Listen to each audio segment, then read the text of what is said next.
Olha, você já ouviu falar em educação afroafetiva?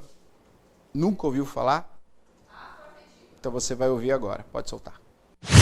Mulher, mãe, preta, soteropolitana de ascendência quilombola, professora, pós-doutorada, mestre, escritora e sócio fundadora da primeira escola afro-brasileira do Brasil. Esta é Bárbara Carini, que no Dia da Consciência Negra nos traz um fundamental conceito de transformação para a educação do país. O Dia da Consciência Negra celebra não apenas uma memória de um homem, uma memória de uma luta, mas a memória de um movimento, de movimentos de luta que vão desembocar em direitos, em acessos, né? Em futuro. Eu acho que, para além de pensar o quilombo dentro da ótica do passado, é importante a gente pensar sobre o futuro. E o que seria o futuro da comunidade negra na diáspora, se não atravessado pelos processos educacionais, né?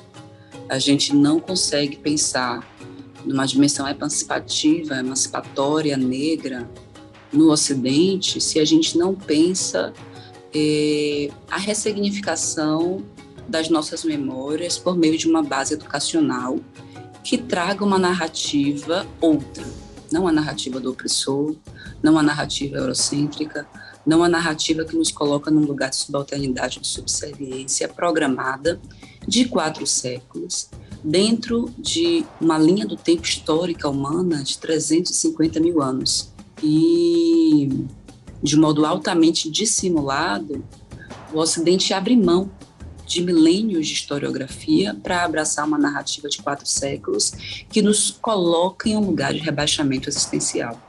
Essa memória, essa violência de passado, ela é muito presente nos livros didáticos ainda hoje. A gente tem uma série de alterações, felizmente, né?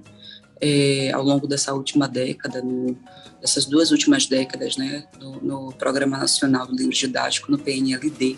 E aí eu desenvolvo todo um trabalho em todas as minhas frentes de atuação social, muito nesse sentido de ressignificar a humanidade de pessoas negras, e aí por meio do atributo do intelecto.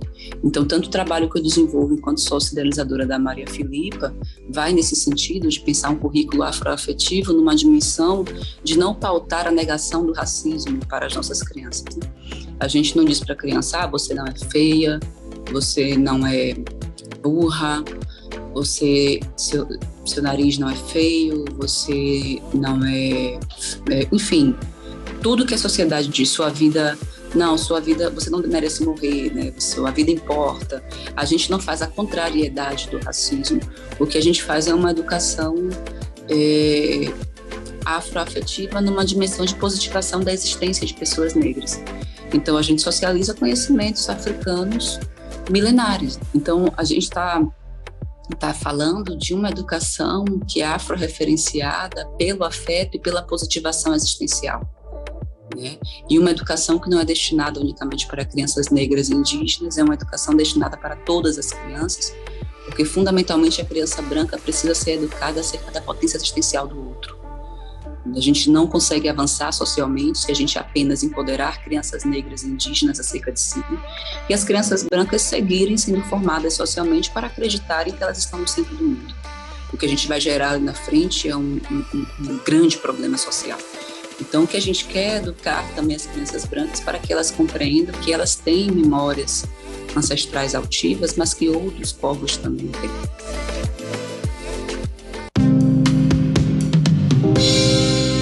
A PUESP no programa Piracicaba agora. Um abraço a todos os educadores. Linda matéria, né? Educação afroafetiva, tão importante, tão importante. Parabéns, a PUESP.